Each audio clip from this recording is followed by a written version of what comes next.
Hi guys! Welcome back to Tour Page Philippines. And sa video na to, gawin po natin ang weekly horoscope for April 8 to 14 para po sa mga kaibigan natin na merong Sun, Moon, at Rising na Aquarius. Kung bago po kayo sa channel, please click the subscribe button, bell notification, and palike na rin po ng video. Ngayon, kung di nyo po alam yung Sun, Moon, at Rising nyo po, sayang. Anyway, kidding aside, kung di nyo po alam yung Sun, Moon, at Rising nyo, paano malaman to at para saan to, para ma-maximize mo yung gamit neto, sa dulo po ng video natin, meron po tayong link para dito. Lutang ako. So, guys, sa dati yung mga readings natin po, they are for guidance purposes. May free will tayo, gamit natin na maayos. And kung kailangan nyo po ng private readings or spellworks, well, pwede nyo man ako i-message sa Tarot Page Philippines Facebook page. So, the link is nasa baba sa description ng video po natin. Okay, so, tingnan natin ano bang meron, Aquarius. Okay. Ayan. Aquarius. Okay, so, Aquarius, ano bang meron sa'yo? Okay, so, we have here, so na yung Hierophant, tsaka yung Breathe. Okay. Well, andun kasi na passion is very important. Yung desire, di ba? Kasi, kung wala yung passion, maraming hindi magagawa eh. Kung yung passion kasi, yung description ko ng passion is something that you love to do. Yung gustong-gusto mong ginagawa. Yung talaga namang masasabi natin na kahit gawin mo to buong araw, kahit isang buong linggo, hindi ka magsasawa. So, ano ba yung mga passions? Like, may ibang tao, ang passion nila, wag naman uminom. Ang passion nila yung mga tipong they love to cook, or andoon na mahilig silang magbasa ng libro, or sabihin din, yung iba mahilig sabihin natin, makipaglaro sa mga pets nila, like pusa or aso. That's passion. And right now, that is what your heart is asking you. Yun yung hinahanap ngayon ng puso mo. Yun yung, yun yung dinedesire mo ngayon. So, andun yung punto na may ibang hindi nga to passion lang eh. What I'm saying here with the Hierophant, it's something religiously desiring. Kumbaga, no questions asked. Kung sa pagkain, ang favorite mo, ako favorite ko dinuguan. Yan, it's one of my favorite food. Na Diyos ko, kahit pakainin mo ko diyan ng matagal ng dinuguan, okay lang. Because that's religiously gustong-gusto ko siya. So, andun din na pinapalasay ng yung deep inside na there is that inner passion that you have, that yung meron kang malalim na pagnanasa. Don't take it negatively. Pagnanasa na gusto mong ma-achieve, gusto mong magawa, gusto mong mapagtanto. And this is a good time to do that. Kumbaga, yun yung kumakawala sa'yo. Bigyan mo ng pansin na to. Bigyan mo ng atensyon, bigyan mo ng oras. Kumbaga, halukay mo na to. Alamin mo na kung anong meron na to. Then, let it grow from within. Kasi, yun yung ikaw eh. Pero ano ba pumipigil kasi sa'yo para hindi mo magawa to? Well, we have here yung cover card mo. Crossing mo, the Lovers. Tsaka yung No Place Like Home. Well, Aquarius, so this naman para sa lahat to. Pero what I'm seeing here kasi it's more on communicating with the people eh. Ang The Lovers kasi connected to sa zodiac sign na Gemini. And Gemini is about communication. So, andoon na one thing na nagko-cover sa'yo or crossing mo is yung hindi mo ma-explain or ma-relate sa tao ano ba talaga yung nararamdaman mo, ano yung iniisip mo. Isa kasi nakikita ko dito ng dahilan, siguro kasi as an air elemental, yung nag-think ka in advance. Walang masama. Hindi ko sinasabing huwag mong gawin yon. Maganda yon. Pero kung naka-focus ka na sa future, focus ka na sa mga outcomes, possible outcomes, doon ka na magdadwell. Doon ka na lang magfo-focus, doon na lang yung nakatingin yung mga mata mo. Huwag ganun. Kasi remember, naniniwala ako na the future is a flux. F-L-U-X. Ibig sabihin na nagbabago. Ibig sabihin nun, pwedeng maiba. Ibig sabihin nun, kaya nating baguhin. Kaya nating bigyan ng, kumbaga, we can renew it. So, ito yung sinasabi ng cards. Pwede mo siyang baguhin. How do you change that? Communication. Minsan, yun yung nahihirapan ka, maghanap ka ng words to use para ma-relay mo yung message mo. And true, oo, sa communication process, kailangan talaga pareho kayo ng lengguwaheng ginagamit kasi hindi kayo magkakaintindihan talaga. That's why stop living in the future na, ako baka pag sinabi ko to sa kanya, ganito yung reaction niya. No, it's not how it works, kapatid. It's not how it is. Okay? So, kailangan mo talagang mag-take ng faith, leap of faith. Manampalataya ka. Panghawakan mo. Kasi remember, in manifestation, in the law of attraction, isa sa mga factors na mag-a-affect nun is yung iniisip natin. Kasi 'di ba?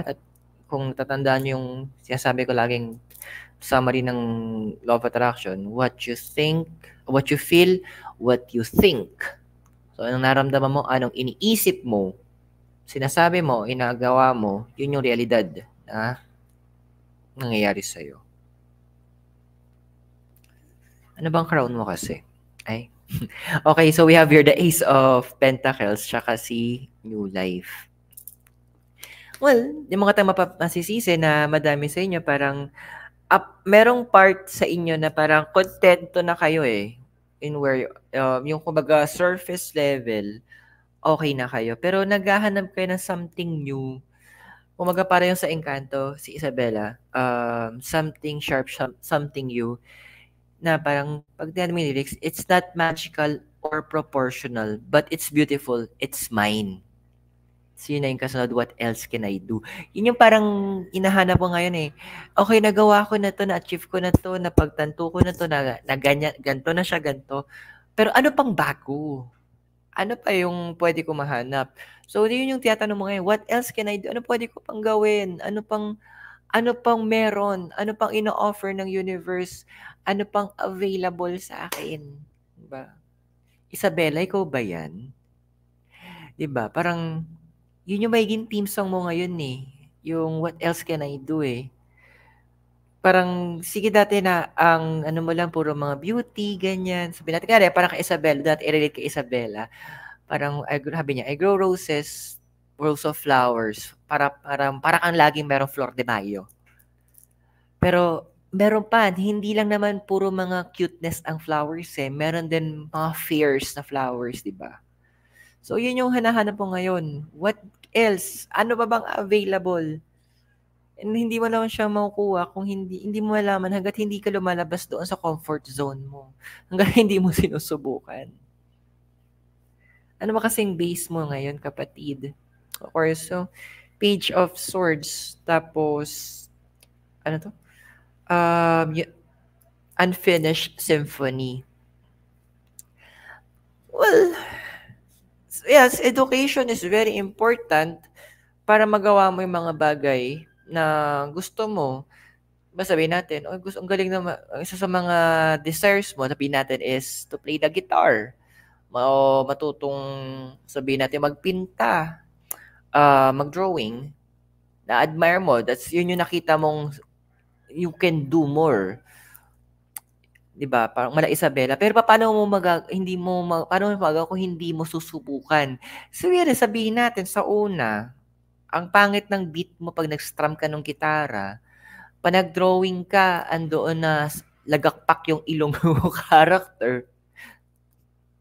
'Di ba? Pero hindi doon ka nga matututo wala pa akong alam na parang on the first attempt, perfect na agad. Even yung mga bata, pag nag-aaral sila maglakad, hindi malabong hindi yan madadapa, masusubsob. Of course, nandiyan yung mga magulang natin para alalayan tayo. Pero sabi nga, di ba, practice will make it perfect.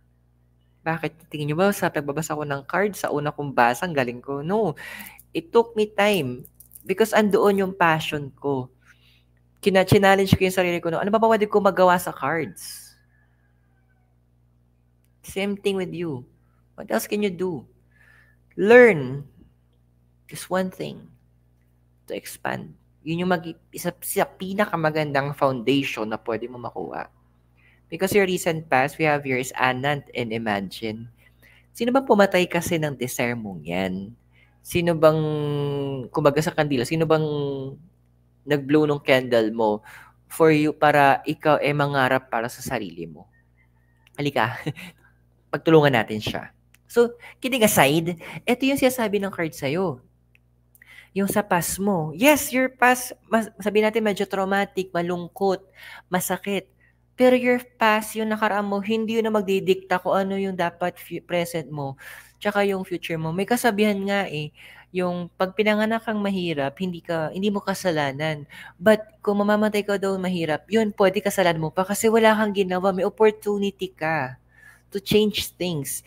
May opportunity ka para iangat yung sarili mo. May mga tulong sa paligid na pwede mong hingin o mga kamay na nag-aabot para pwede mong hawakan para matulungan kang makaangat. Your past, hindi yun ang magdedetermine sa'yo. Laging kaya gusto ko yung sinabi doon sa ano din sa ano yun, Kung Fu Panda. Your past is already history. Your future is a mystery. But today is a gift. That's why it's called a present. Use that gift wisely. Wala na tayong magagawa. Totoo, wala na tayong magagawa sa nakaraan. As in, ang pwede natin gawin nandun is to learn para alam natin so tayo nagkamali, ano yung mga ups and downs, ano yung mga naging reason na nanalo tayo at yung mga reason ba tayo natalo. Yun yung pwede natin gawin. But beyond that, hindi natin siya mababago. Huwag kang magpapako doon. Tapos ang Semana Santa na use it to learn. Gamitin mo yun para mag-grow ka. Isabela mo na itatawag ko sa'yo. Para malaman mo what else you can do. Patugtog mo yung mamaya, search mo. Ano ba yung possible future na ikaw? So we have your 5 of Pentacles, tsaka Treasure Island, number 9. Alam mo yung punto na na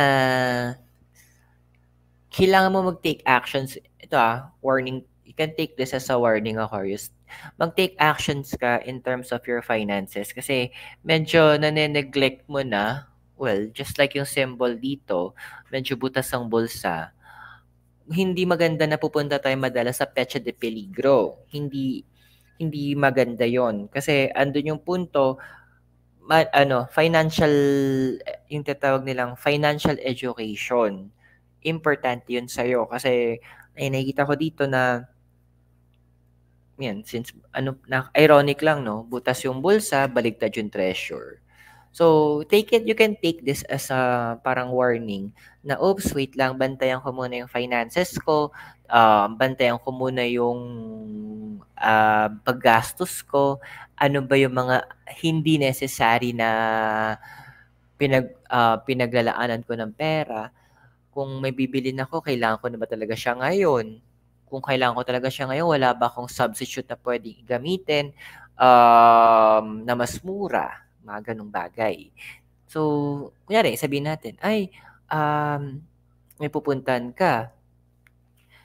Hindi pa naman ganun ka-late. Instead na magkukuha ka ng mga services ng motorcycle services, kung pwede mo naman sumakay ka ng public transport para makatipid, pwede go, di ba? So, you need to also consider those things. Sinasabi sa'yo ng card kasi this is about your finances na. This is for the future you, So, pwede mo ito mabago. Pero ano ba talaga yung physical environment natin? So, Aquarius, we have yours sa 10 of Wands and number 19, flexibility. So, alam mo yung punto na wrong is wrong, right is right. 'Pag mali, eh di mali, 'di ba? Wag mong i-justify na, "Ay, okay lang 'yan kasi" ay may mga ano 'yan, eh, kaya may mga lumalaking bata na entitled. "Okay lang 'yan kasi bata pa siya," ganyan, ganyan. Dude, if you need to discipline yung mga tao sa paligid mo kasi maling ginawa nila, kastiguhin mo. Kasi kung i-entertain mo masyado yon, parang masyadong pinapalagpas na hindi ka nakakatulong para ma-resolve yun. Hindi ka nakakatulong para maituwid or maitama yung mga ugali, pangyayari at kaganapan. Dumadagdag ka sa problema pag ginawa mo siya. Why? Kasi andun yung masakit mang pakinggan, andun yung totoo, kinukonsinti natin. Hindi natin iniintindi. Naghahanap tayo ng paraan para masuportahan yung nangyayaring yun.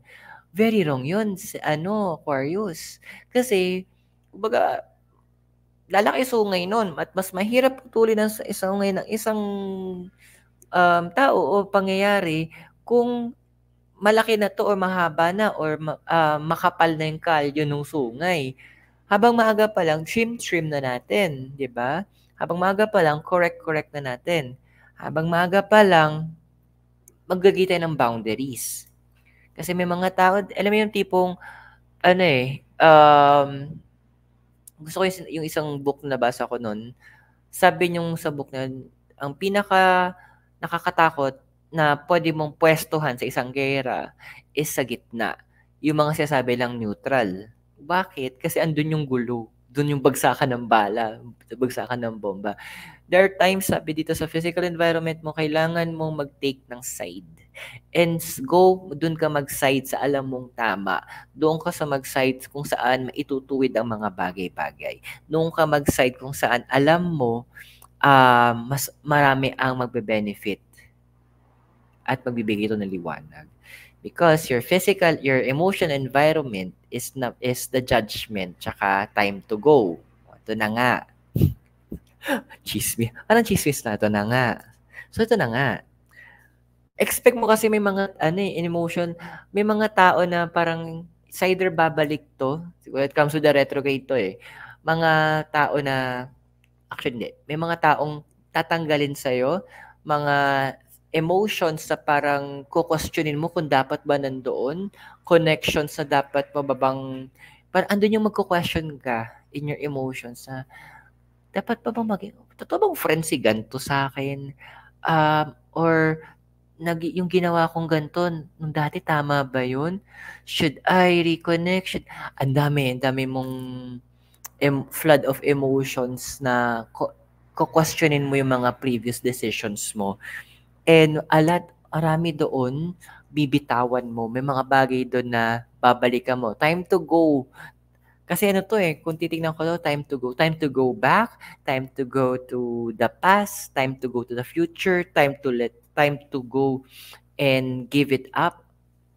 Ay, ma'am, ang daming emotion, ang daming mong decision making sa gagawin in terms of your emotion na ikaw mismo medyo mawiwindang ka. Sana matagal ko na palang ginawa ito, 'di ba? Kumbaga parang as early as now, i-entertain mo yung mga 'yon. I-filter out mo, gamitin mo yung wisdom kung kinakailangan mong humingi ng advices sa ibang tao na alam mong wise at mapagkakatiwalaan mo. Go ahead, proceed, magtanong ka. Yung hopes and fears mo kasi is the Ace of Swords, tsaka deep knowing. Fear of the unknown. Takot tayo, hindi ba? Kasi nasanay na eh, parang Little Miss Perfect eh. Okay na yung mundo ko eh, okay na yung mga nangyayari. Bakit ko pa babaguhin? Change is constant, Isabella. Yung pagbabago nandyan yan. Yung pagbabago hindi na yan mawawala. Kapag magiging stagnant ka, para kang, sabihin natin, okay, doon ka, nagstay ka, establish ka doon kasi okay ka doon. Pero andun yung punto na ang mangyayari kasi, hindi mo, pag kinalaban mo yung, parang sa ilog eh, pag kinalaban mo yung current ng tubig, sige, sabihin natin, pag tinignan ng tao, parang walang nangyayari. Pero may tinatawag tayong erosion eh. Eventually, mapupudpud yung bato hanggang umimpis na to. Same thing with you. Kung hindi mo papakinggan yung calling sa'yo ng universe, this time to make the necessary changes, to make the necessary correction, for nga tayo sa ending. Ikaw din na mapupudpud. You fear yung unknown, pero andun yung punto kasi na, minsan bakit mo kailangan katakutan kung ano yung unknown? Eh, ando na nga yung universe, kaya ka nga niya tinatawag dun eh. Hindi ka pa pwedeng tawagin pag nasa tabi ka. You're being called to the future, you're being called to make the changes kasi nandun na yung universe, hinihintay ka. Ibig sabihin, safe na. Yung fear mo of the unknown is actually, ikaw na gumagawa ng kinakatakutan mo ngayon. Sabi nga ng isang kasabihan, there's nothing to fear except fear itself, which is totoo. And yan nga nandun ang universe eh. Naghihintay na lang sa'yo. Because this is your possible future. We have here the 9 of Wands and number 41, soulmate. Ayan, cute. So anong sinasabi ng cards na to sa possible future mo? Simple lang naman. Andun kasi na inevitable lang to. Kahit anong pilit mo iwasan, marami ituturo sa universe. And may mga bagay na talagang dadaling ka doon sa point na yun para maintindihan mo na, okay, ito pala yung mga bagay na kailangan kong malaman. And the universe will teach you about it. Ifo-force ka. Kasi parang sa pag-aaral lang yan. Hindi ka talaga makakagraduate ng grade 2 hanggat hindi mo nipapasa yung mga subjects mo. Yes, sabihin natin, knowledge-wise, okay ka. But the universe will still continue to make sure na maintindihan mo yun. Hanggat hindi mo nakukuha, yun yung isa sa mga root cause ng problema. The cycle, na paulit-ulit na problema. Kasi hindi natin nakukuha o ayaw natin intindihin, ayaw natin yakapin yung itinuturo ng universe sa atin. The card is saying na pwedeng maging paulit-ulit yung mga nangyari sa'yo. Hanggat hindi ka nagiging sa Isabela, explore mo. What else can you do? Take it as a challenge, Aquarius. Talino ka.